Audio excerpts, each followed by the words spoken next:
اعوذ باللہ من الشیطان الرجیم بسم اللہ الرحمن الرحیم۔ سامعین و ناظرین کرام، السلام علیکم ورحمۃ اللہ وبرکاتہ۔ واقعہ اصحاب الفیل اسلام میں بہت مشہور و معروف ہے۔ اصحاب الفیل کے معانی ہاتھی والوں کے ہیں۔ سیدنا حضرت محمد رسول اللہ صلی اللہ علیہ وآلہ وسلم واقعہ فیل کے فوراً بعد پیدا ہوئے۔ اس پروگرام میں بیان کیا جا رہا ہے کہ واقعہ فیل کیا ہے۔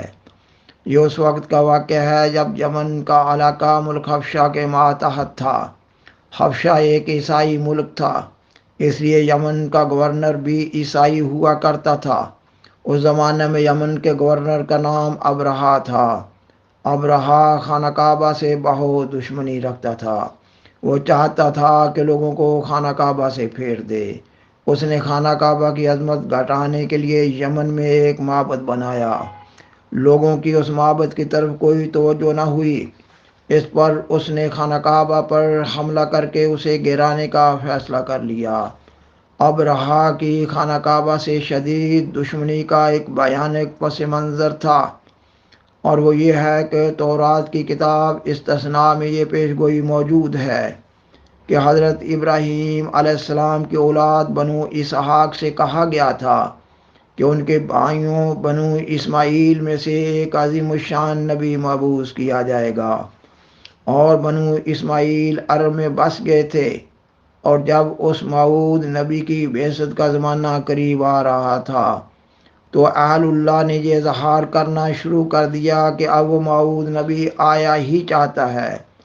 اللہ تعالیٰ کا پیش گوئیوں کے بارے میں یہ اصول ہے کہ اللہ تعالیٰ جب کسی نبی کے ذریعہ کسی آئندہ زمانے میں کسی نبی کی بعثت کی خبر دیتا ہے تو پھر اس سلسلہ میں بعد میں آنے والے اولیاء اللہ کو بھی اللہ تعالیٰ اس پیش گوئی کے بارے میں علم دیتا رہتا ہے، تاکہ پیش گوئی کا مضمون زندہ رہے اور بعثت کے زمانہ کی بھی اطلاع ہوتی رہے۔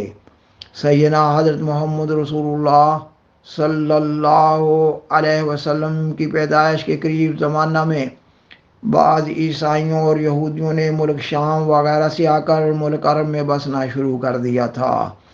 کچھ یہود مدینہ اور خیبر میں بھی بس گئے تھے، اور ان لوگوں میں سے بعض نے اپنے بچوں کے نام بھی محمد رکھنا شروع کر دیے تھے، کیونکہ برنباس کی انجیل میں یہ لکھا ہوا موجود ہے کہ اس موعود نبی کا نام محمد صلی اللہ علیہ وسلم ہوگا۔ اور اس زمانہ میں عیسائیوں میں شدت سے یہ احساس پیدا ہو رہا تھا کہ اگر ملک عرب میں وہ موعود نبی پیدا ہوگا تو اس کے ذریعہ خانہ کعبہ کو بہت زیادہ عظمت حاصل ہو جائے گی، اور عربوں کی منتشر طاقت اس نبی کے ہاتھ پر اکٹھی ہو جائے گی، اور عربوں میں ایسے انقلاب کا پیدا ہو جانا عیسائی حکومتوں کو مٹانے کا موجب ہوگا۔ اس مذکورہ پس منظر میں یمن کے عیسائی گورنر ابرہہ نے خانہ کعبہ پر حملہ کر کے اسے گرانے کا منصوبہ بنایا تھا۔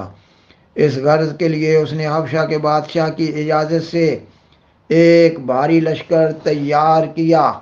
اس لشکر میں شامل ہونے والوں کی تعداد 60,000 تک بتائی جاتی ہے۔ سامعین و ناظرین کرام، یہ لشکر یمن سے چلا اور راستہ میں آنے والے تمام قبائل عرب کو شکست دیتا ہوا مکہ کے قریب پہنچا اور شہر کے باہر پڑاؤ کیا۔ جب قریش کو اس لشکر کا علم ہوا تو وہ سخت گھبراہٹ میں مبتلا ہو گئے۔ انہوں نے اپنے رئیس عبد المطلب کو ابرہہ کے پاس بھیجا۔ عبد المطلب سیدنا حضرت محمد رسول اللہ صلی اللہ علیہ وسلم کے دادا تھے۔ عبد المطلب ایک وجیح شخص تھے۔ ابرہہ اس سے بہت متاثر ہوا۔ ابرہہ نے اپنے ترجمان سے کہا کہ اس سے پوچھو کہ یہ کیا چاہتا ہے۔ پوچھنے پر عبد المطلب نے کہا کہ آپ کی فوج نے میرے 200 اونٹ پکڑ لیے ہیں، وہ واپس کروا دیں۔ ابرہہ نے اونٹ واپس کرنے کا حکم دے دیا، مگر اس نے بڑے غصہ میں کہا کہ میں آپ کا خانہ کعبہ گرانے کے لیے آیا ہوں، تم نے اس کے بارے میں کوئی بات ہی نہیں کی اور صرف اونٹوں کی بات کی ہے۔ اس پر عبد المطلب نے کہا میں اونٹوں کا مالک ہوں، اس لیے مجھے اونٹوں کی فکر ہے، اور اس گھر کا بھی ایک مالک ہے، وہ خود اس اپنے گھر کی ہی حفاظت کرے گا۔ ابرہا نے یہ جواب سنا تو بہت غصے میں کہنے لگا، میں دیکھوں گا کہ اس گھر کا مالک مجھے کس طرح روکتا ہے۔ عبد المطلب کے ساتھ دو اور سردار بھی گئے تھے، انہوں نے بھی عبد المطلب کی اجازت سے ابرہا سے بات کی۔ انہوں نے ابرہا کو پیشکش کی کہ وہ وادی تہامہ یعنی مکہ کے ارد گرد کے علاقے میں موجود تمام جائیداد کی، یعنی یہ کہ تمام مکانات، اونٹوں، گھوڑوں، گایوں، بکریوں اور بھیڑوں وغیرہ کی قیمت لگوا لے، اور وہ اس قیمت کے تیسرے حصہ کے برابر اس کو پیش کر دیں گے، مگر وہ خانہ کعبہ کو نہ گرائے۔ لیکن ابرہا نہ مانا۔ عبد المطلب اور ان کے ساتھی سردار انتہائی صدمہ کی حالت میں واپس لوٹے۔ حضرت عبد المطلب نے مکہ کے اہل الرائے لوگوں کو اکٹھا کیا اور صورتحال سے آگاہ کیا۔ فیصلہ ہوا یہ کہ ابرہا کے لشکر کے بالمقابل مکہ والے بہت کمزور ہیں، وہ ابرہا کے لشکر کا مقابلہ نہیں کر سکتے، اس لیے مکہ کے تمام لوگوں کو چند یوم کی کھانے پینے کی چیزوں کو لے کر مکہ سے باہر نکل جانا چاہیے، اور ابرہا کے لشکر کی مخالف سمت میں پہاڑوں کی چوٹیوں پر پناہ لے لینی چاہیے۔ مکہ سے نکلنے سے پہلے حضرت عبد المطلب اپنے چند قریبی لوگوں کو ساتھ لے کر خانہ کعبہ میں آئے اور اللہ تعالیٰ کے حضور دعا کی۔ اس دعا کا خلاصہ یہ ہے، اے اللہ، بندہ جس گھر میں رہتا ہے اس گھر کی وہ حفاظت کرتا ہے، وہ کسی کو اجازت نہیں دیتا کہ اس کے گھر کو کوئی لوٹے، یہ تیرا گھر ہے۔ کل ابرہا اپنی فوج کے ساتھ اس گھر پر حملہ کرنے آ رہا ہے، تو بھی اپنے اس گھر کی حفاظت کر۔ اور پھر مکہ کے لوگوں نے مکہ چھوڑ دیا۔ سامعین و ناظرین کرام، اگلی صبح ابرہا نے اپنی فوج کو مکہ کی طرف چلنے کا حکم دیا۔ وہ ایک ہاتھی پر سوار تھا، ہاتھی نے آگے چلنے سے انکار کر دیا۔ جس طرح فوج کے سپاہی اپنے افسر کے ماتحت حرکت کرتے ہیں، اس طرح ہاتھیوں میں بھی یہ عادت ہے کہ وہ بھی اپنے لیڈر ہاتھی کے تحت چلتے ہیں، اس لیے تمام ہاتھی آگے نہ چل رہے تھے۔ ابرہا کے ہاتھی کو چلانے کی ہر ممکن کوشش کی گئی، اس کے جسم پر نیزے چبوئے گئے، اسے مختلف طریقوں سے مارا پیٹا گیا، مگر وہ نہ چلا اور وہ بیٹھ گیا۔ اس دوران ابرہا کو یہ اطلاع ملی کہ لشکر میں چیچک نمودار ہو گئی ہے۔ بعض روایات میں آتا ہے کہ طاعون کی قسم کی ایک وبائی مرض پھیل گئی تھی، اور پھر دیکھتے ہی دیکھتے یہ وبائی مرض سارے لشکر میں پھیل گئی۔ ابرہا کے فوجی شدت مرض کی وجہ سے تڑپنے لگے، ان پر سخت گھبراہٹ طاری ہو گئی اور لوگ مرنے لگے۔ ابرہا نے اپنے لشکر سمیت اپنے وطن واپس لوٹنے کا فیصلہ کر لیا۔ واپسی پر گھبراہٹ میں اس کے کئی ایک لوگ راستہ بھول گئے۔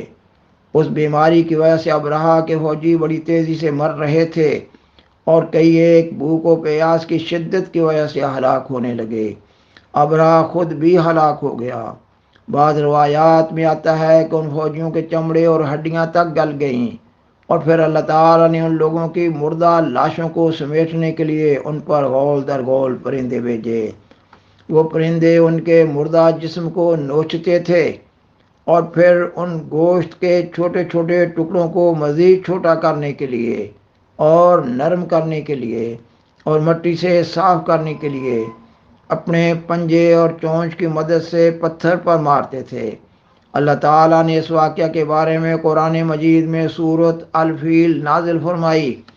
اس سورت کا اردو ترجمہ یہ ہے، کیا تو نہیں جانتا کہ تیرے رب نے ہاتھی والوں سے کیا سلوک کیا؟ کیا اس نے ان کی تدبیر کو رائے گاہ نہیں کر دیا اور ان پر غول در غول پرندے نہیں بھیجے؟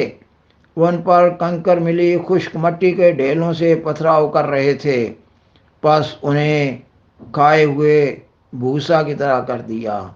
سامعین و ناظرین کرام، اس صورت میں اللہ تعالیٰ سیدنا حضرت محمد صلی اللہ علیہ وسلم کو تسلی دے رہا ہے اور آپ کے مخالفین کو انتباہ کر رہا ہے، یہ کہ جس طرح اللہ تعالیٰ نے ہاتھی والوں کو مکہ والوں کی کسی ظاہری طاقت کے بغیر تباہ و برباد کر دیا تھا، اسی طرح حضرت محمد صلی اللہ علیہ وسلم کے دشمن بھی آپ کے بالمقابل باوجود طاقتور ہونے کے شکست کھا جائیں گے۔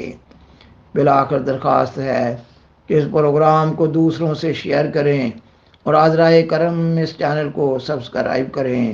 جزاکم اللہ تعالی احسن الجزاء وآخر دعوانا ان الحمد للہ رب العالمین۔ والسلام علیکم ورحمۃ اللہ وبرکاتہ۔ شکریہ۔